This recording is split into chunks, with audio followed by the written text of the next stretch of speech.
We begin tonight with breaking news. The verdict is in. A jury finds mob boss James Whitey Bulger guilty on 31 of 32 criminal counts, including racketeering and conspiracy, and taking part in 11 murders while running Boston's infamous Winter Hill Gang in the 70s and 80s. The verdict came down about 3 hours ago on the fifth day of jury deliberations, bringing to a close one of the most high-profile criminal trials in New England history. Target 12 investigator Tim White has been following the Bulger case closely for years and was inside the courtroom as the verdict was read. And he joins us now live from federal court in Boston now with the breaking details. Tim?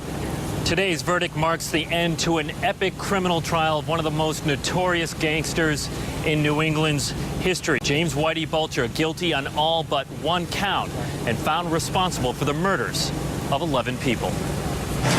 Steve Davis wanted to see Bulger held responsible for the murder of his sister Deborah. The jury, however, didn't do that, unable to come to a finding on that charge.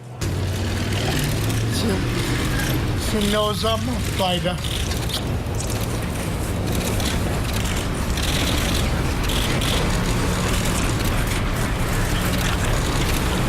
And this will be the last man standing.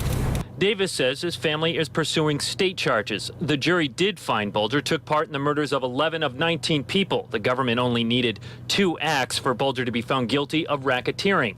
Thomas Donahue's father was gunned down by Bulger. After 31 years, after a lot of FBI cover-ups, deceits, and lies, we finally have somebody guilty in the murder of my father. Bulger's lawyers say he will appeal, saying their hopes were to expose government corruption.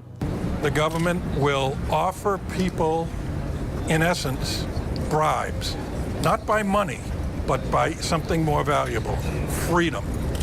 And if they offer enough freedom to certain witnesses, I guarantee they will say anything. The jury of 8 men and 4 women deliberated for more than 32 hours over 5 days. He will be sentenced in November and faces life in prison. Bulger showed no emotion as the verdict was read in court. As he was being let out, he gave a thumbs up to some of his family members that were in the courtroom. By the way, the one count that he was found not guilty of was one of the extortion charges. Now, new at 6 o'clock, we are going to have more reaction from family members to this developing story. Live in Boston with the Target 12 investigators, Tim White, Eyewitness News.